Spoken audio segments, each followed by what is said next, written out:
Okay, everybody, welcome to another amazing episode of This Week in Startups. It's Friday, and we've got a great show for you. Audius's co-founder, Roneil Rumburg, joins us to talk about his crazy crypto project, which is basically a decentralized Spotify or SoundCloud where artists earn tokens for engagement on their songs, and then people create servers and their own clients like Spotify.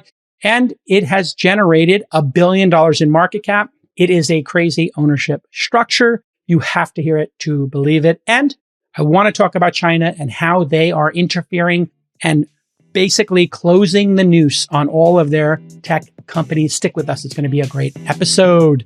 Season 3 of The Next Unicorns is brought to you by LinkedIn Jobs. A business is only as strong as its people, and every hire matters. Post your first job for free at linkedin.com/unicorn. Bubble empowers people to design and launch their own apps, marketplaces, or tools without needing coding skills or pricey engineers. The first 500 listeners will get 1 month free on any of Bubble's paid plans, from $29 a month up to $529 a month at bubble.io/twist. And Odoo is a fully customizable and fully integrated suite of business apps that lets you build and scale your stack as you build and scale your business. Your first app is free forever.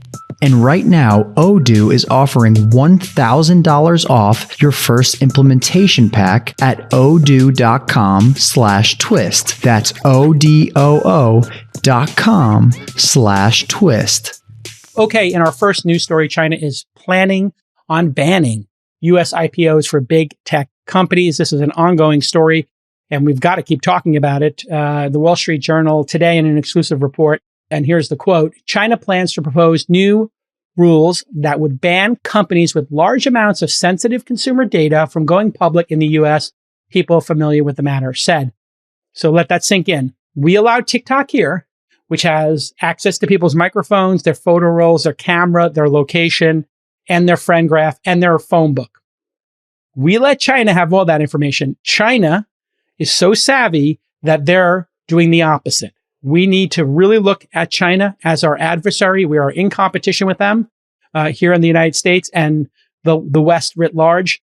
And when we are in competition with them, you need to study your competitor and understand why they're doing what they're doing. And we need to really understand what is China's end game here. What is their goal? So if you remember on episode 1244 in July, I told you about the CAC, the Cyberspace Administration of China. They issued draft rules that would halt foreign IPOs for Chinese companies collecting data from over 1 million users. Okay, 1 million users for a public company is a very low benchmark. I don't think there's any public company that has under 1 million users. So they're basically saying any company. Well, these new draft rules are coming from a different agency this time. This is the CSRC, China's Securities Regulatory Commission. And China has a lot of these different groups and regulatory commissions in their country, and different regions operate with some level of independence, but obviously Xi Jinping is in charge at the end of the day, and he is exerting serious power over entrepreneurs, capitalism. And I think the why is what we need to understand. Why is he doing this, and why now? Two whys. So these rules from the CSRC seem similar to the ones by the CAC. Here's a quote from the journal. Under the new rules, China would also establish a mechanism that requires companies to obtain formal approval from overseas IPOs from a cross-ministry committee that would be set up in the coming months. Basically, this means they're going to close the loophole that companies like Alibaba, Didi, Tencent have used in the past. This is called the VIE, Variable Interest Entities. So according to Reuters, VIEs are ways for Chinese companies to raise money from foreign investors and list overseas, avoiding the CCP, Chinese Communist Party's regulations. Always remember, China is a communist authoritarian country. Sometimes we forget that here in the West because we have been in this, really deep integration with them around the world. And we're building iPads and phones over there. They're taking our movies in the NBA. They bring us Amazon Basics cables. But we're in partnership with a communist authoritarian human rights violating regime.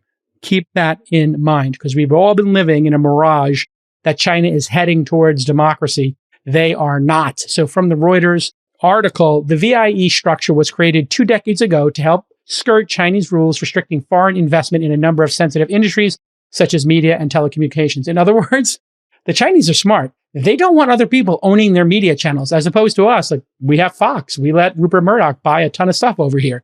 We are very open as a society. We let people invest in our country for better or worse. And China is saying, nope, we're not doing that anymore.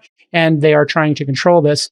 So from Reuters, in a VIE, a Chinese company sets up an offshore company for overseas listing purposes that allows foreign investors to buy into the stock. Very basic. Think of it like a shell company. According to Nikkei, companies that have used VIEs, I don't know if they're referred to as VIEs, I'm going to say that, VIEs are worth a total of 1.62 trillion. The Chinese tech policy reporter Kendra Schaefer did a tweet thread today, early this morning, and she says China's CAC has also released draft regulations for algorithms. And this is really fascinating to me. And I actually think there's something to be learned here. Again, I said, you need to know about your adversary if you're going to be in competition with them. Well, here's something where I just think they're doing something that is savvy for their society. And their society, as you know, in China is based on harmony. They're going for harmony. Our society in America, would you describe it as harmonious? Maybe not. Maybe you would describe it as conflicted debate, vibrant debates, and competition, right? We have a slightly different idea here in America that we want to compete and have winners and losers as opposed to harmony. So algorithms are obviously, if you're watching This Week in Startups, you know how your Facebook feed is prepared for you, or Twitter now, which went from reverse chronological order to being produced by an algorithm. Things that have a lot of signal, maybe things that are outrageous, lies, or conspiracy theories have a tendency to move up because they engage you more. They create rage or emotion. And that is one of the big problems we have here in the United States, is rage-based social media or YouTube taking people down into the intellectual dark web. Maybe you start with an, simple Sam Harris interesting video, and then you wind up at one of the Weinstein brothers, and then all of a sudden you're, listening to Dave Rubin or Ben Shapiro, and then you wind up on Emilio Yiannopoulos or, some other banned person who's a white supremacist giving Nazi salutes, etc. And so these are very challenging because the people who write them, they write them with the goal of engagement increasing.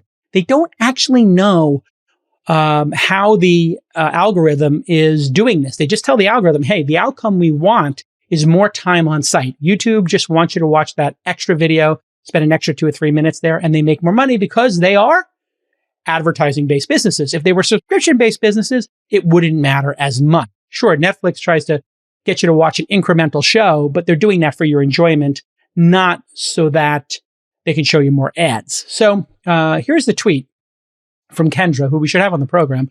Most interesting to me, users must be provided with a convenient way to see and delete the keywords that the algorithm is using to profile them. I just noticed on Chrome, you know how they show you your news? You can actually now edit that, or at least when I was in Italy, you could do that. So that might be an EU thing. But sometimes people will let you see what the algorithm is trying to show you and let you tweak it. On YouTube, you can tweak the algorithm by saying, show me more or less of this. When you hit on that little triple dot on the corner of YouTube videos, some of you may be aware of this, but we don't really have a lot of information on how the algorithms work because that's proprietary. And as Google always says, we don't want to tell you how the algorithm works because then SEO people will game it to move up the rankings. In another tweet from Kendra, users must be informed that algorithms are being used to recommend content or products to them and must be allowed to opt out and see non-personalized results. This is brilliant. This is something that should exist in the United States. This is an easy regulation to come up with. When you use Facebook, you should be able to say no algorithms, just reverse chronological order, which I think they have somewhere in the menu system actually, but it should be more prominent, and you should be able to opt out of getting personalized stuff, which we're starting to see a little bit of here in the United States. The CCP is also cracking down on algorithms that could influence public opinion. Think about this Facebook right-wing algorithm stuff that we've been talking about over and over and over again, or the far-left hysterical liberal mobs on Twitter, both equally, in my mind, annoying and just loathsome and particularly annoying. The party does not want, and this is Kendra speaking in her tweet, or Kendra tweeting, the party does not want algorithms running amok or influencing public opinion. The CAC will keep records of algorithms that have, in quotes, public opinion attributes or social mobilization capabilities. Public opinion attributes or social mobilization capabilities. In other words, my reading of that would be people can then go mobilize and, protest, which is something that Chinese do not like. If you remember Tiananmen Square, if you're too young, type in Tiananmen Square, or you can look back on Hong Kong over the last couple of years, students protesting for freedom, being run over by tanks, being murdered, being put in jail and tortured. That's how the CCP does business. I don't care if I ever go back to China. I think they're bad actors, and I think we need to take a hard line. I'm a China hawk. And here's Kendra wrapping up. As far as I'm concerned, this policy marks the moment that China's tech regulation is not simply keeping pace with data regulations in the EU, but has gone beyond them. So here we have one country, the United States, where we let tech companies run amok, and it's causing chaos in our society with misinformation, Russians, Chinese interference in elections, and particularly going after race and trying to create a lack of harmony in the United States. That's what China and Russia want to do. They want to make everybody in the United States obsessed with our two weaknesses as a country, gun control and race in reverse order. Those are the two things that Americans really have a hard time dealing with. And that's what the Chinese and Russians want us to do. They want us to fight on social media so we're distracted while they build big industries and the technologies of the future. So on the other side, you have the Chinese now who are going to say, we're in control of the algorithms, we're in control of the data. Somewhere in between, the EU and Europe saying, let's give some more controls to the people. Three different policies. One is going to result in authoritarianism. One is resulting in a vibrant free market with some unintended consequences. And the middle one, throttling the growth of companies while maybe making life a little more tenable for people in the middle. So it's like anything else. Goldilocks is porridge. Too cold, too hot, maybe just right. So are these a good idea, these rules drafted by the CCP? I kind of like the rules around the algorithms and transparency. I think that that's a big win. I don't like them having all the data. So what they're doing is saying, don't trend things that could cause a protest or criticism of the CCP. That's really what they're doing. So it looks like they're trying to do this to help the individual. What they're really trying to do is maintain control. They don't want something trending about somebody, being beat up or jailed by the cops. They don't want something about the Uyghurs being sterilized and tortured and forced to pick cotton for shirts that probably are being purchased by people in the West, sadly.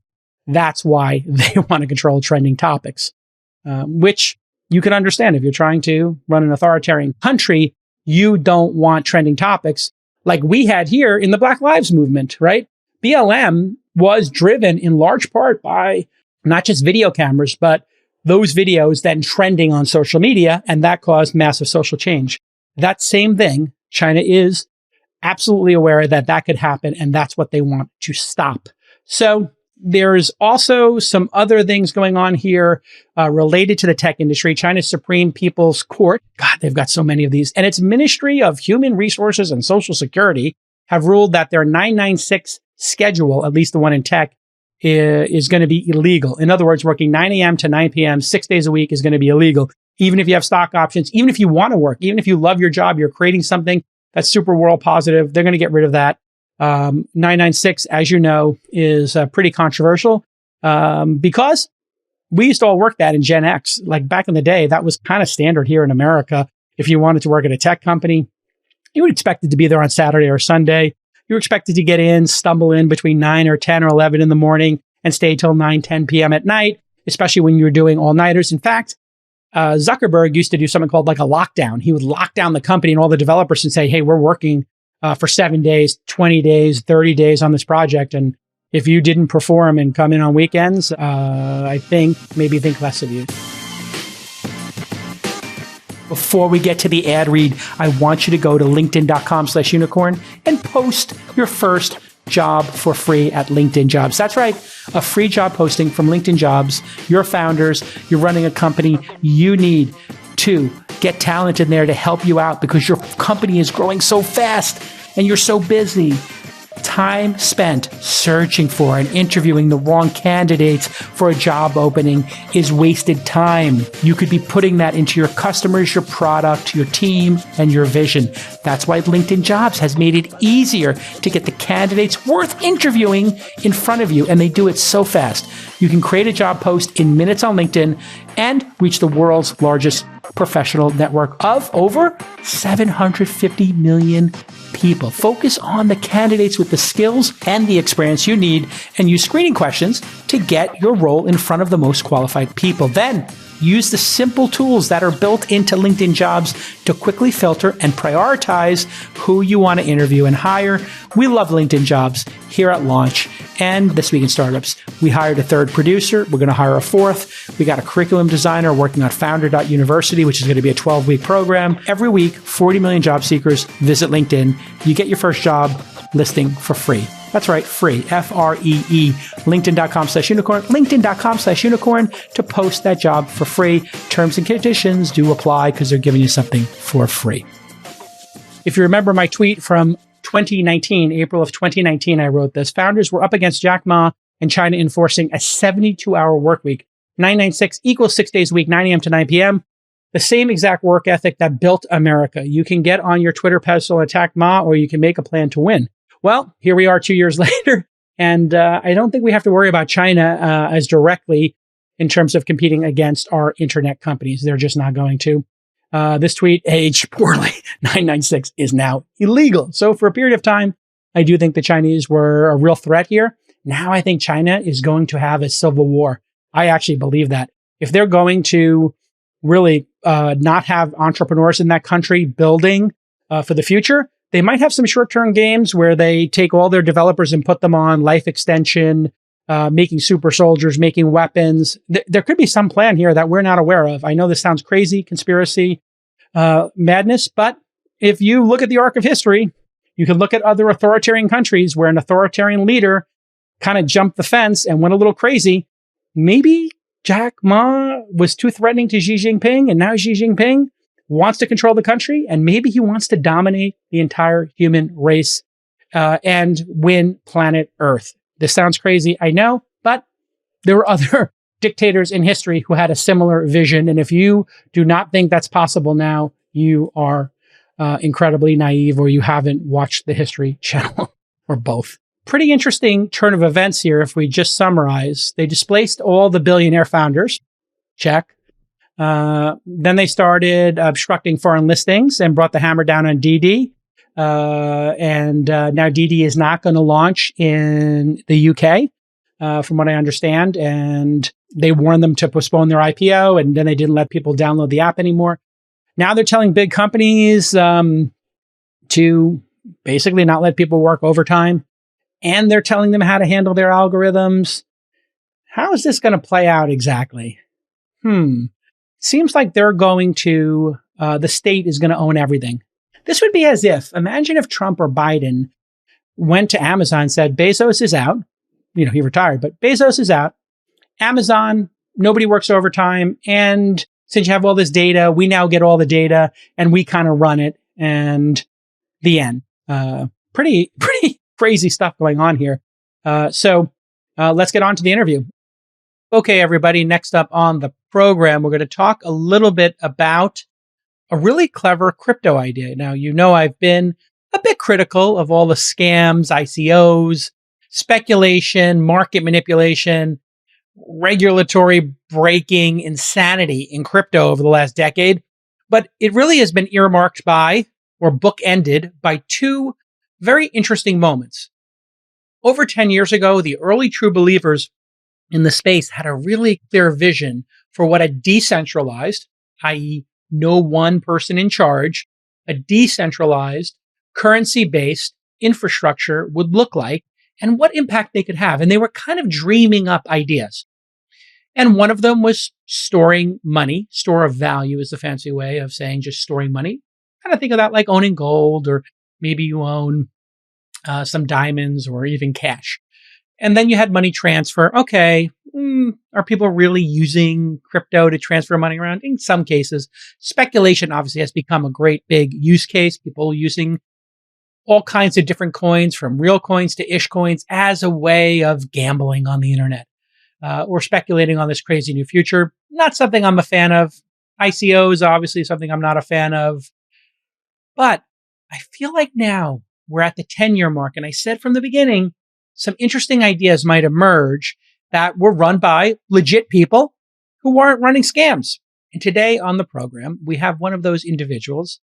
His name is Roneil Rumburg, and he has a little company called Audius, as in audio plus us. Welcome to the program, Roneil. Thanks so much for having me, Jason.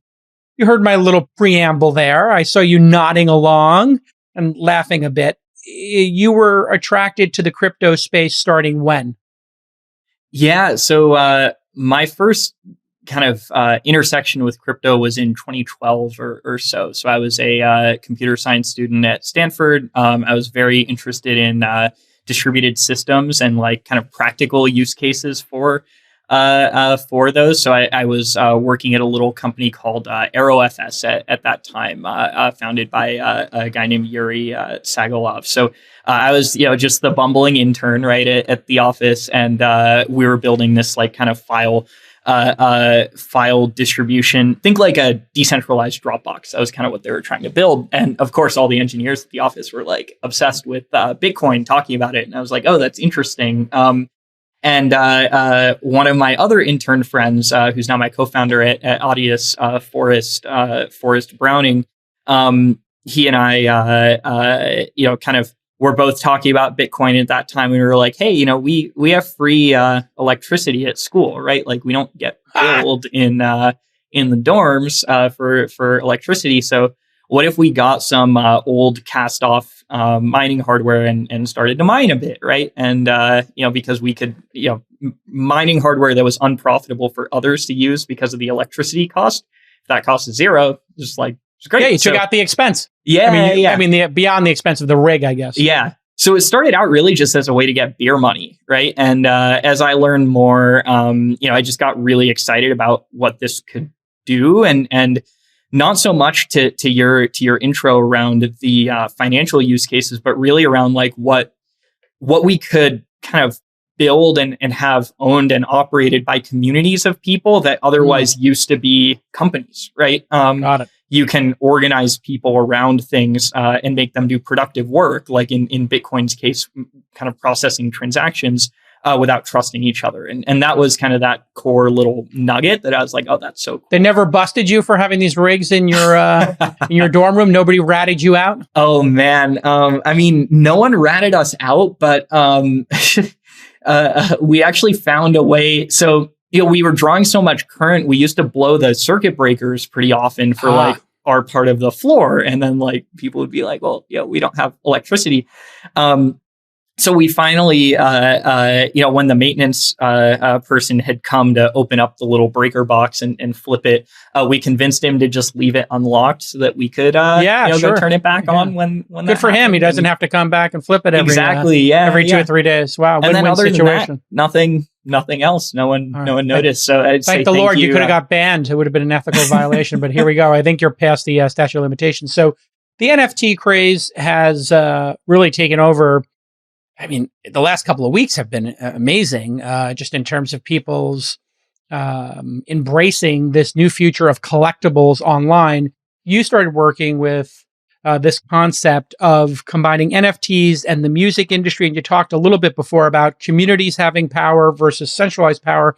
But when we think about centralized power outside of finance and maybe education, the music industry is pretty far up there. You have a small number of labels that control very large libraries, and in fact can dictate a lot of what breaks in terms of taste and even manufacture stars would be, I guess, the most cynical way to say it, and I guess the most positive way to frame it would be, they help stars reach ultimate heights and that kind of stuff.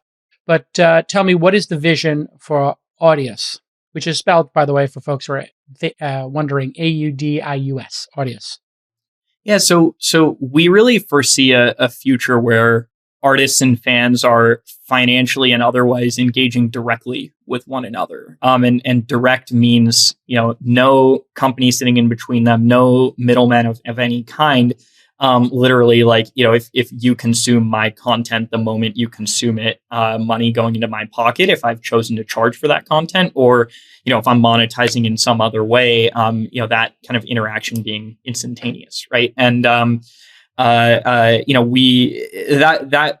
future, we kind of, foresaw, I guess, partly from, my co-founder and I were both, very like excited about and interested in, crypto kind of, things, right. And decentralized tech more broadly. But, we also just saw so many of our favorite creators choosing to leave platforms like SoundCloud and others because they felt they were getting mistreated there. That was ultimately what, led us to say, hey, if we could create a place where artists actually owned the relationships with their fans and owned that ability to distribute content, merch, everything else to them, that could be something interesting.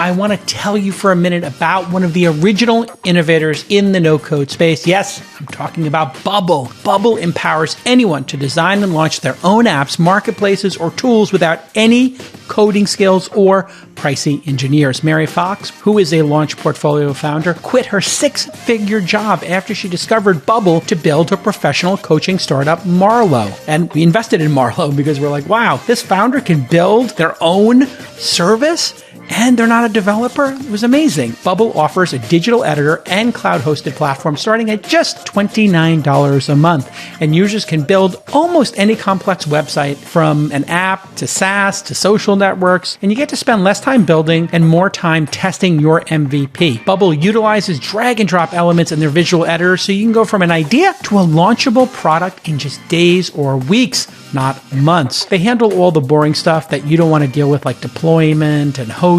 Bubble has over 1 million users, and they enable over $1 billion in business volume. Really great product. So Bubble is now offering 1 month free on any of their paid plans. That means $29 a month all the way up to $529 a month. But act fast, because they're only offering this deal for the first 500 redemptions. Go to bubble.io/twist, bubble.io/twist, and snag one of those 500 coupons today. What does crypto have to do with any of that? Because I've been pitched on, dozens and dozens of startups that have a similar pitch of, hey, we want to be the SaaS platform for artists to be able to share their music, like DistroKid, and publish to platforms or to monetize like Patreon does. Why the need for NFTs or crypto in any of this? What does that buy you?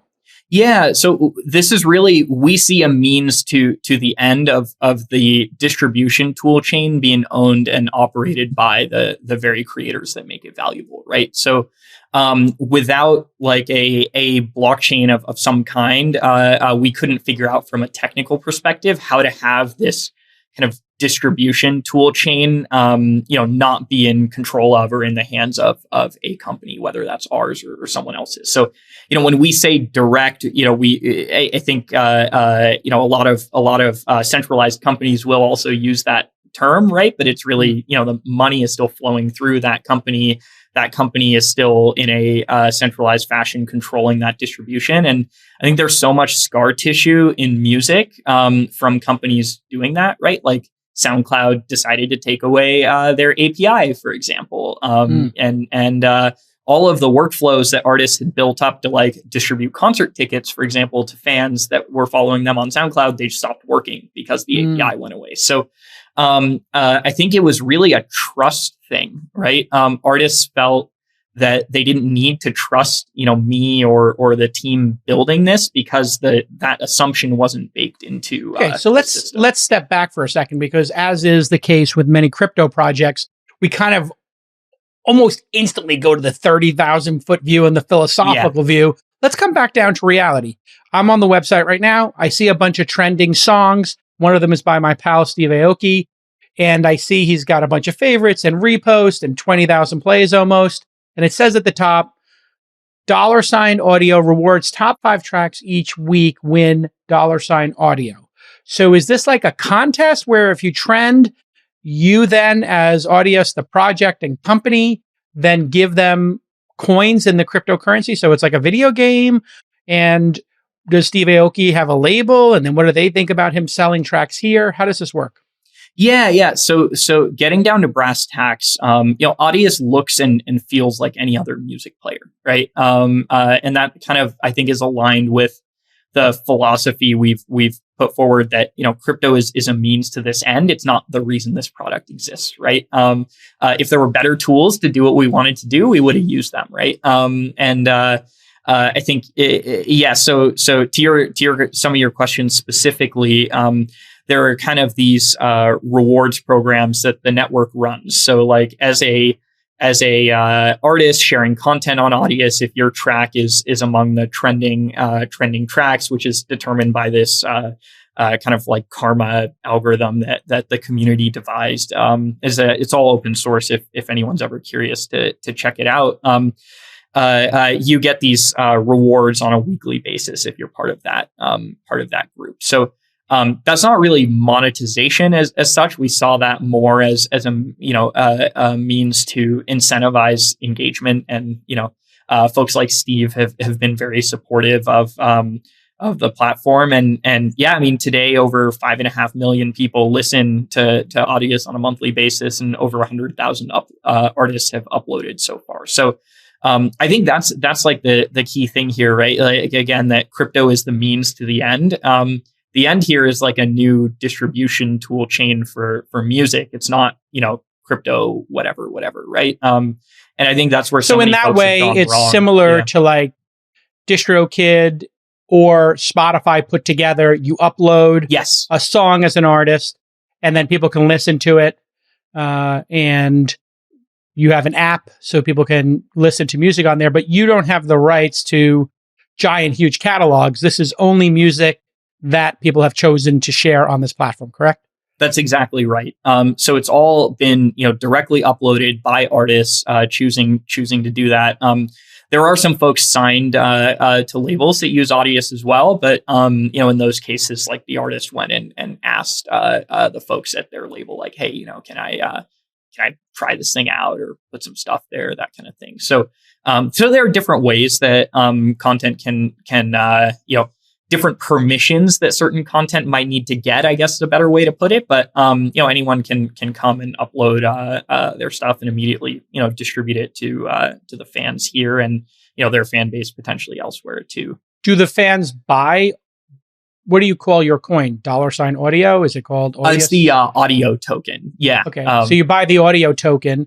Do I, as a consumer, buy the audio token and do something with it? Like I give it like tips, like maybe Brave browser has the attention token. Mm-hmm. What is the device by which a user participates in the audio token? Yeah, so the token's not so much directed at fans as it is artists, and then the kind of infrastructure layer of Audius. So there's sort of at a very high level, there's this network of so-called node operators that host content on the network. Think like if you ran like a server and you wanted to earn a little bit of money from it, you could run a server on the Audius network and help host people's content and do other things. So your network is then distributed. You don't need to have servers at AWS or Azure. So all the music is hosted on this decentralized server. How many servers are running on the network right now? I think like 60 or 70 right now. And those are actually pretty professional too. So you need to put up 200,000 audio tokens to be able to run one of those. And the tokens go for 250. So for basically, that means 100 tokens would be worth $250. 200 tokens would be $500. So people pay you $500 to put up a server, and then well, two things. They're not paying us. They can go buy those tokens, but it's 200,000. Oh, that's right. They're buying tokens from anybody who's selling them. It's 200,000 tokens actually. So yeah. I'm looking at the Audius price. It says $2.47 a token. Right? So to be a node operator on the network, you'd need to buy 200,000 of those. So that's like $500,000, something like that. Why would somebody pay $500,000 to serve your files for you? They're able to generate revenue from that service. So the network is actually paying them rewards and to basically help support that function. So what are the node nerds running the nodes get paid per month? Like you had said, you had 60 of them. So now they have these basic franchises that they've bought into. How much do they pay? Yeah. So how much do they make rather? Yeah, so it depends on how much they have kind of gotten the community to delegate to them. So let's say like I'm a node operator. If you wanted to kind of put your tokens to work, but you didn't necessarily have the technical know-how to run a node, you could lend your tokens to me and I could kind of make my server beefier or run more servers by doing that. So the way that rewards are distributed is actually on a like per token staked basis. So let's say I put up, say 1 million tokens and I run my node. Right now, the reward rate for that is you'd get about 25% per year of additional tokens for the number of tokens that you put up. So, and that fluctuates. There's actually, if anyone's curious to learn more, you can go to dashboard.audius.co, and you can see actually like the real-time rewards rate. You can go explore the people running nodes. You can learn all about that. So I guess the token really powers the economy on that side. It also, as an artist, if you stake those tokens, you get access to additional distribution features. So there are some things that consume resources at the network level. So an example of that is you can display NFTs on your profile and link out to where you can buy and sell them. So we have many artists who've issued NFTs and have markets around them. So they're able to aggregate all of the NFTs they've issued on, say, OpenSea or Rarible or Super Rare, all these other platforms, and put them in one place. So that becomes kind of their storefront, if you will. How much time and money do you spend integrating a bunch of different software products together at your company? Let me guess, way too much time. Well, Odoo is here to help. Odoo is a suite of business apps that runs your entire company on one platform. They'll streamline your workflow by bringing all of that information together. Plus, Odoo's integrations eliminate repetitive tasks and data entry. If you only need 2 or 3 apps to optimize your workflow, that's all you pay for. Odoo won't stick you with the bill for apps you don't use. Odoo has an app for every business need. They offer 30 main apps that are updated regularly and over 16,000 apps from their active open source community. You can keep your books tight with their financial software, and their sales and CRM apps will help provide a clear and organized view of your business. So here is your call to action. Your first app is free forever. And right now, Odoo is offering a $1,000 credit on your first implementation pack. That's not a joke. That's $1,000. Just go to odoo.com/twist to check it out. That's odoo.com/TWIST. So when you start the company or the project, you issue 400 million audio coins. And then who gets those? Do you give them to your investors? Do you keep them as a company and slowly sell them to fund the company? Because looking at CoinMarketCap, which I'm not sure how accurate this is, it says you're the number 90 cryptocurrency with a $990 million market cap. Now, that doesn't mean $990 million have been paid for the tokens.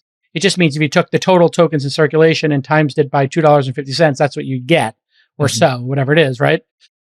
So how does one, distribute those 400 million tokens, and how many of those do you own? Do the companies own? I'm always interested in how this moment of origin of how you make the decision on what to do with the tokens, because it's like if you kept 300 million of them, you would have just printed $600 million plus for yourself. But then do people believe in the project, or do you have to give them all away? How does it work? Yeah, so fantastic questions. And I think this gets at the meat of this is not a company, right? And these crypto projects, I think project really is almost the right term because but you're an incorporated company that raised money from Lightspeed and General Catalyst, to be clear. So those folks were actually purchasing tokens. The venture firms bought tokens. Yeah. So there's lots to unpack around how that happened and how but that you works. You are an LLC then, or you're a corporation in Delaware? So there is an LLC that those folks invested in, which was a holdings vehicle that had tokens. Yeah. So there is no Delaware company called Audius. So there is, and that company is, what like can enter into agreements, like when we had an office and when we did things like this. But that organization, when we describe it as a temporary organization that exists to help steward this network and grow it. And so getting back to your question around the token allocation. So there are actually 1 billion tokens that existed at the inception of the network, but not all of those are available to be traded or in circulation as nice round number. Yeah. So you can see that like on CoinMarketCap or trackers like that. There's this fully diluted value, and then there's also the kind of like total supply number. So there were 1 billion tokens at the network's sort of inception, and then the token supply inflates over time. So there's a 7% rate of inflation. That means 70 million new tokens minted in the first year. We're like 8 months through that first year. The network launched on October 23rd last year. So that's when you send those 70 million out every year, they're worth over $150 million. Who gets the $150 million? Yeah, folks operating nodes on the network or artists distributing content on the network. So, so they're not for sale. You're just gifting them to the people in the project, or actually paying the people in the project. Yeah. Saying you there is also worth clarifying. It's actually the network on chain is doing that. So our company, doesn't actually kind of facilitate or even intervene at all in how that all works. There's a set of smart contracts on chain that that actually are minting. So, but you wrote the smart contracts, and can you change them? No. The community could vote to change them, and they have. There are, I think, now like 30 or 40 governance proposals have been passed by the community where one token is one vote. They have full control and say, that's why we really can credibly say, like, I can't pull the rug out from it. I'm literally not capable of taking away, the Audius API, for example, or any of these things. The community would have to vote to make changes like that. So there's an opportunity for people to get some number of those 7% that are released every year, whatever number of tokens that winds up being.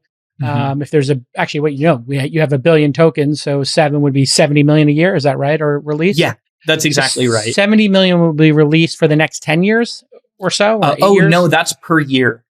No matter what, forever. Well, so the network design is actually a compounding 7% rate. So at the 1 year mark, it would be whatever 7% of 1.07 million or billion. Sorry, so you can kind of compound that out. But and that's how so how much do I get paid for putting a song up there? If I put a song up there, do I just automatically get something, or does it have to get listens?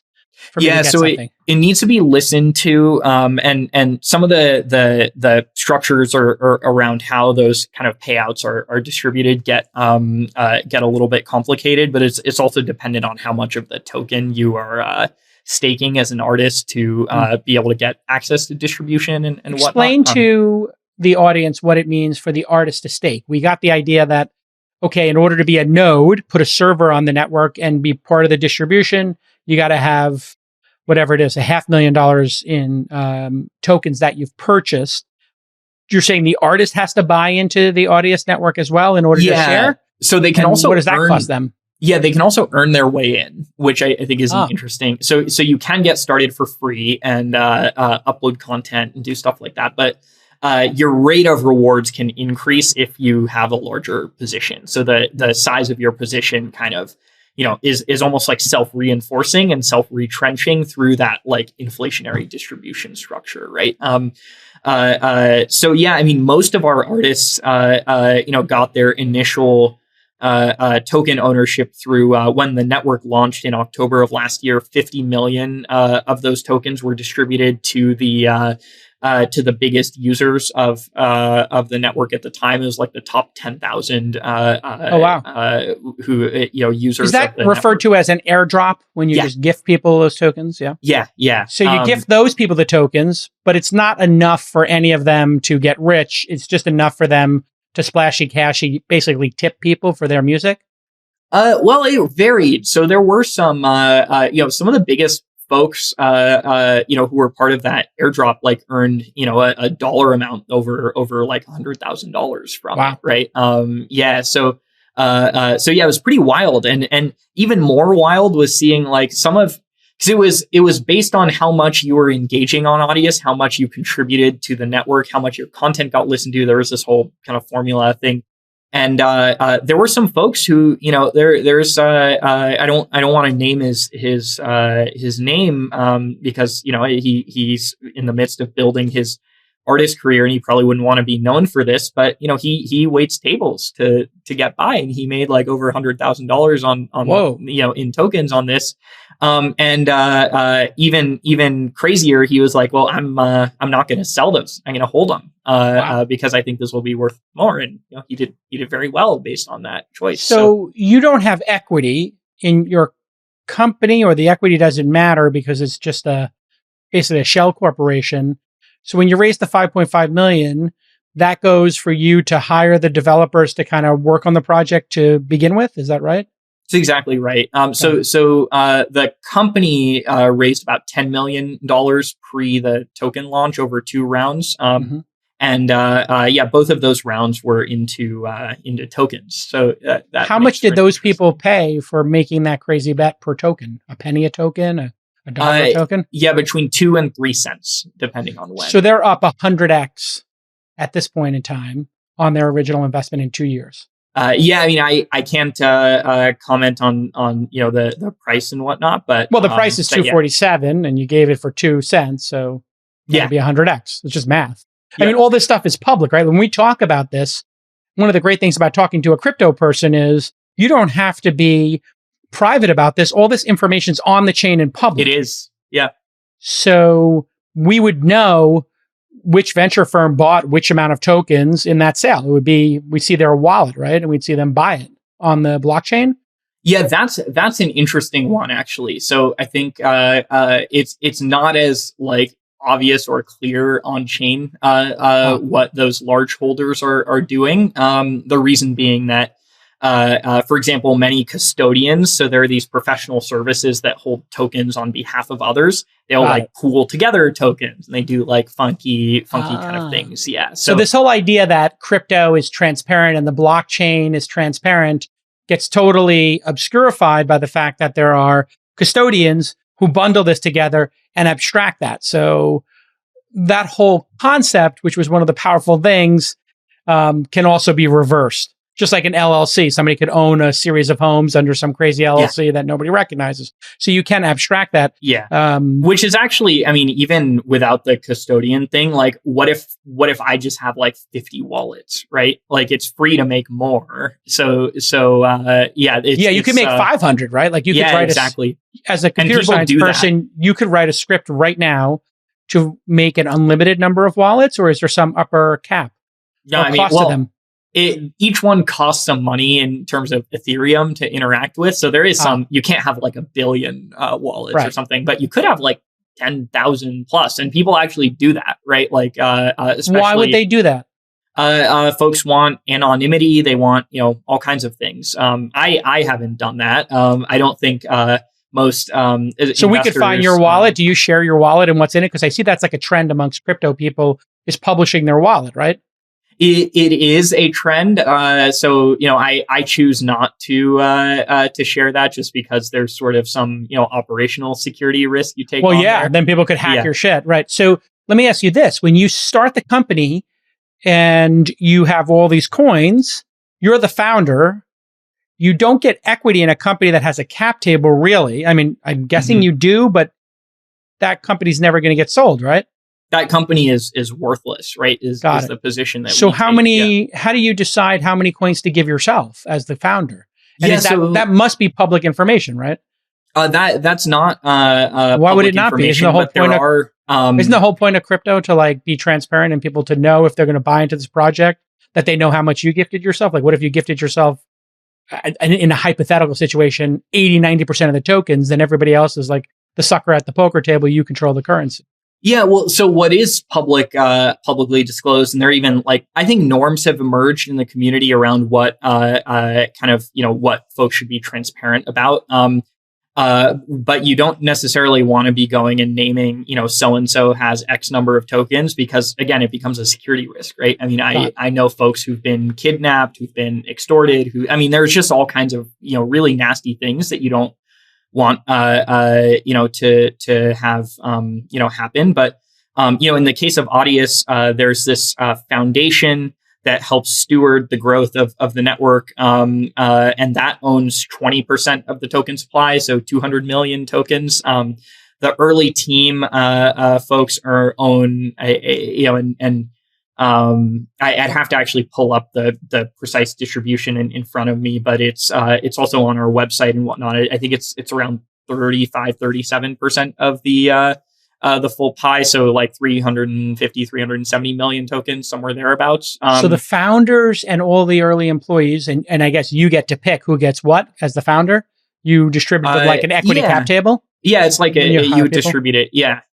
Do they vest them, or they just all get gifted them at the 0.01%?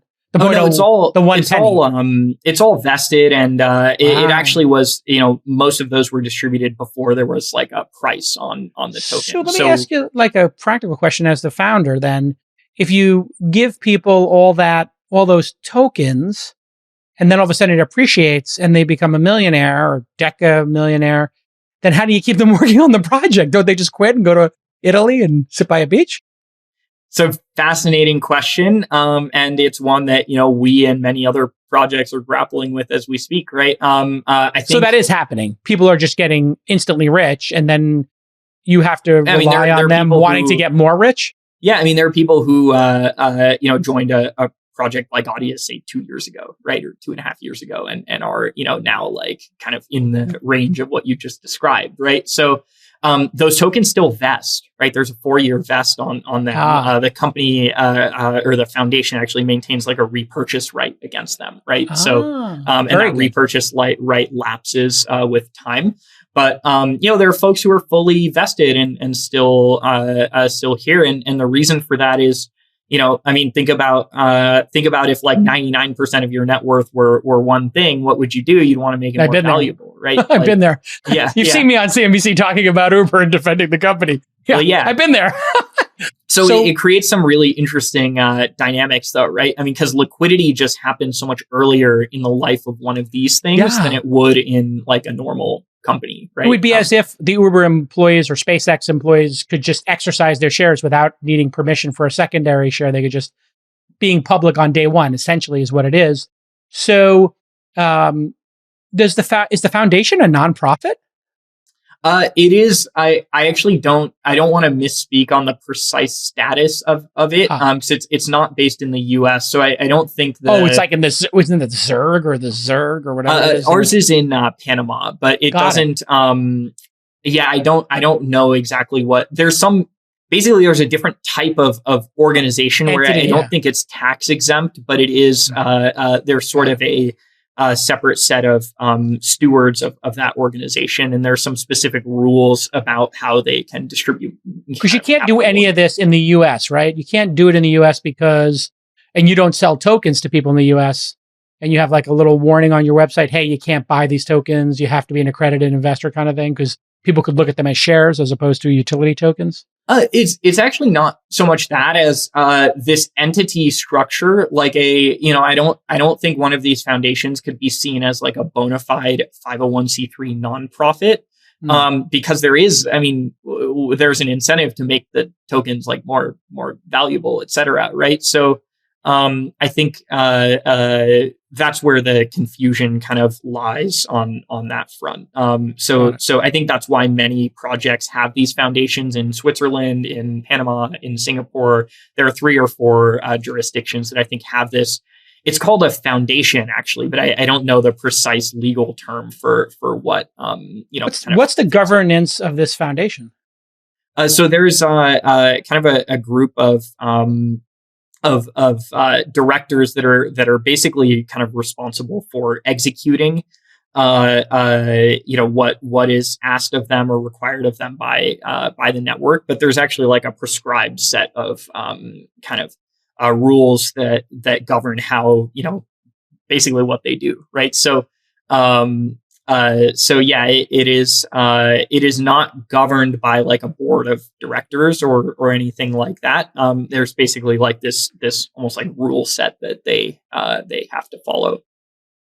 So basically, as the founder of one of these companies, since we're on This Week in Startups, you create one of these projects, you keep a third of the tokens, or 37% or whatever you said, for your team and yourself to give to them as a motivation to work on this. And then you sell tokens to venture capitalists and other folks in order, or maybe in an ICO, or did you offer them in some sort of initial coin offering or something like that? We did not. The only way that you could, there were sort of private token sales executed, and then the token kind of when it launched, markets started to emerge around it, basically. So you get to choose. You get to like say, oh, I want to sell 10 million tokens to this venture firm, 10 million tokens to this private investor, whoever.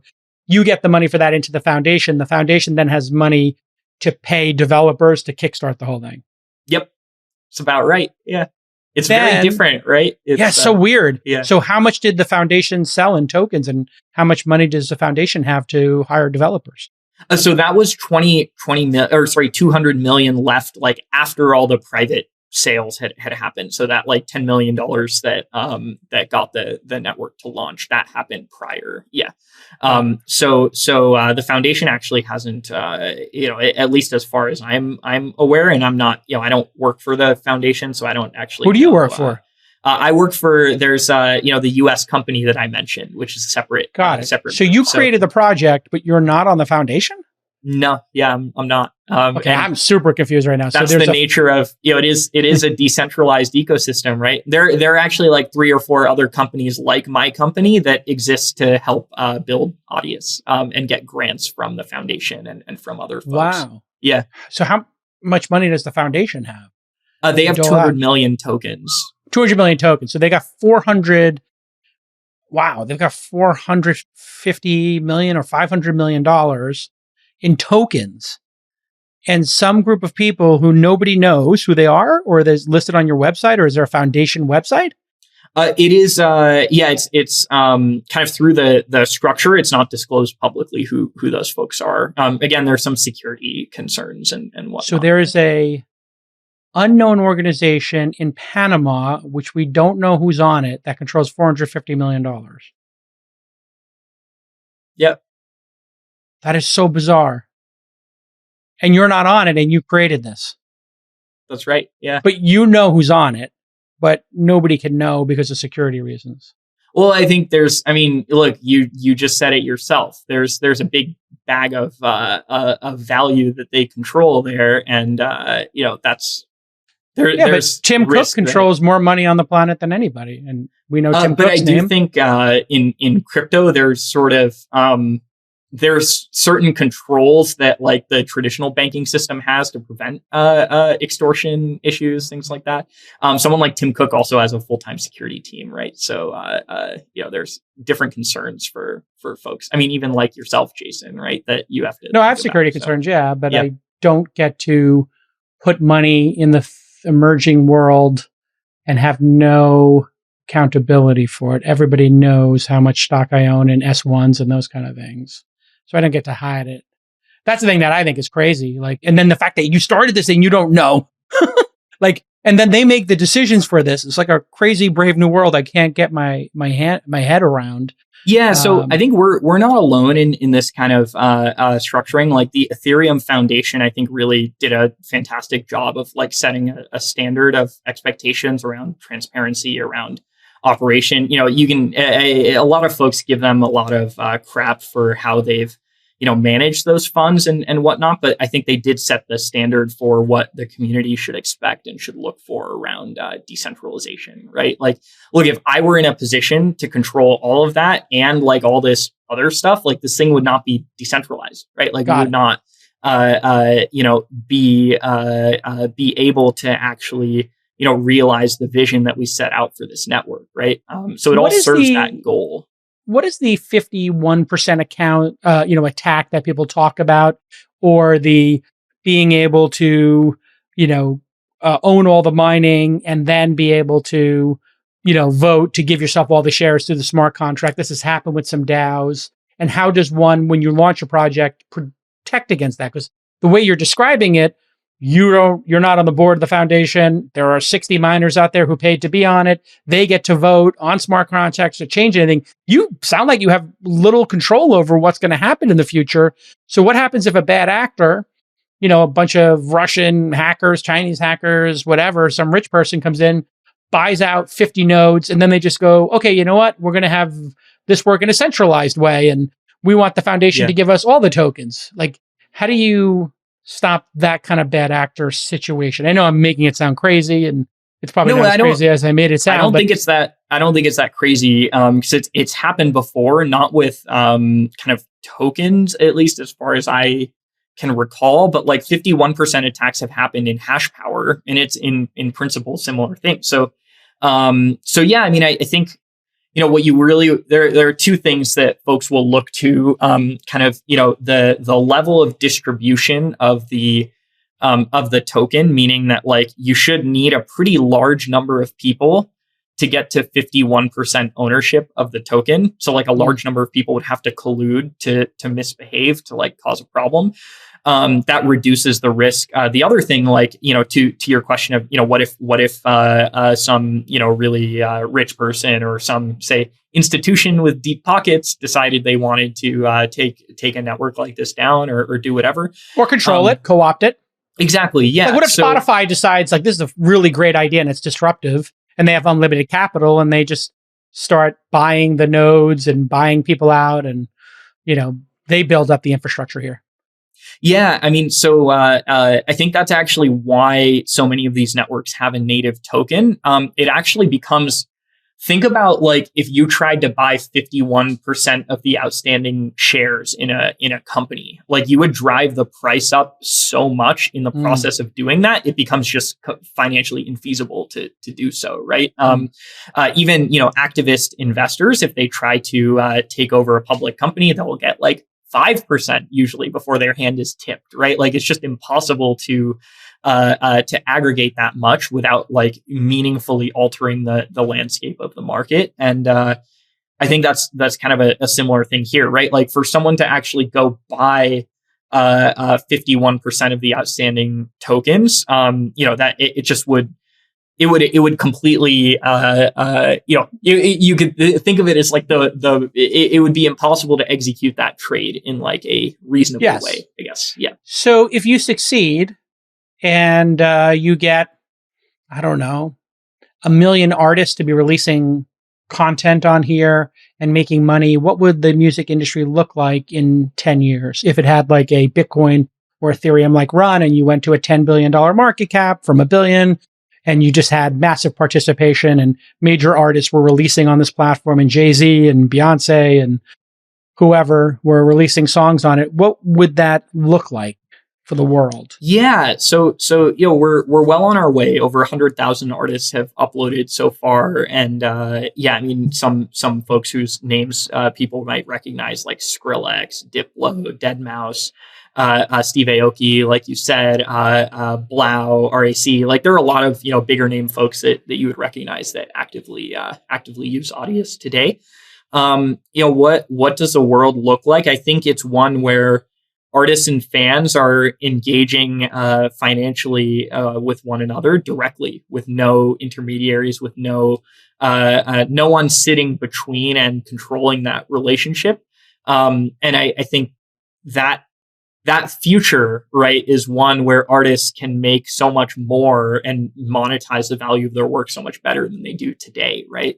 Artists today capture about 12% of the total revenue that the music industry generates. So of the $43 billion a year brought in by the entire industry, only 12% makes it to the very folks who make all the value, right? Or at least I think so, right? So, and I don't think there's any one enemy you can point to and say, oh, it's the rights societies, or, oh, it's so-and-so that like messed this all up. There's just a lot of baggage, right? It's just a very, old and legacy kind of industry, right? That, that has, that still operates as though, it costs capital to produce more music, right? Think like 30 years ago, if, you were releasing a record, you had to have a factory to produce those records and a distribution network to physically send them to stores, right? The economics of artists capturing about 12% kind of makes sense when you think about just the gargantuan amount of capital it takes to even get a record into the hands of people. And that's why like only a few hundred artists could really be breakout successful, because there's only so much retail shelf space to actually, access it.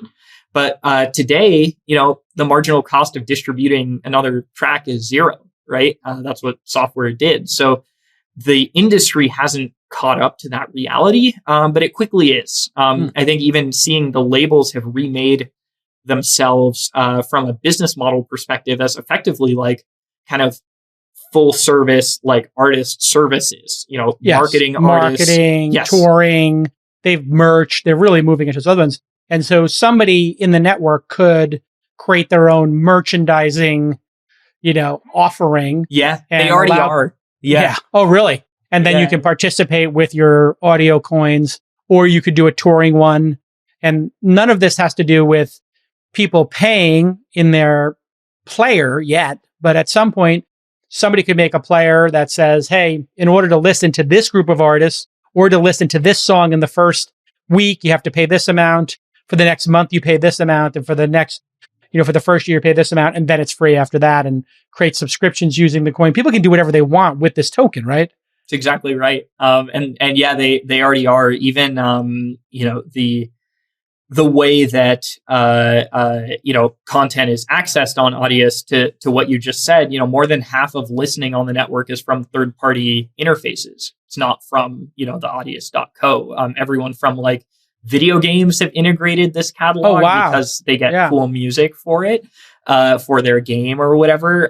Everyone from those folks to, there are these, other cool music player interfaces. There's actually like, there are a few mobile apps that are like better than the Audius, official app or whatever, because our team didn't have the resources or the time to build a native app. So it's like a React native thing, and it kind of sucks. So some folks in the community took it upon themselves to say, hey, I can make a better one. So I'm going to do it. What do you think about this idea of Royal as we wrap up here, where like they're basically creating a way for artists to share ownership in their music with the fans and then participate in royalties, which was something I talked about on a previous podcast for like stock photography or something, and having the downstream rights. What do you think of those ideas? Yeah, so Justin Blau, one of the founders, is a close friend of mine. He's a big Audius user too. So I mean, candidly, I love the idea. I think it's a fantastic way to be able to like get to support your favorite artists, be part of their fandom. Like it's very much aligned with how we've been approaching Audius. The way is it a competitor or a contemporary? Because are they a crypto? They're blockchain too. Yeah. They are blockchain based. I think they're not competitive with us because they're going about a similar set of problems, but in an opposite direction, right? Like we've created this kind of new music economy and this ecosystem and community of 5 million odd people, and it's just a completely disjoint world from like the existing music industry, right? Whereas Royal, I think, is trying to go the opposite way, right? Saying, how can we bridge the old world of Spotify royalties and other things that go to companies and things like this into an on-chain kind of context, right? Where, once those things are programmably accessible on chain, there's all kinds of cool stuff that you could potentially do. So cool, man. I really appreciate you being so honest and giving me an education and explaining to the audience in a very simple way how these projects work. And you really stood up to like a hard line of questioning here that no other crypto person who's ever explained it, I think, as well as you, how to get a project off the ground. I would love to book you for a year from now and just check in with you about how the project is going, if that's okay with you. Let's do it. Would love All right. to. Okay. Roneil, I will see you in 1 year exactly from today, August 26, 2022. We'll put it on the calendar and we'll see everybody next time on This Week in Startups. Bye-bye.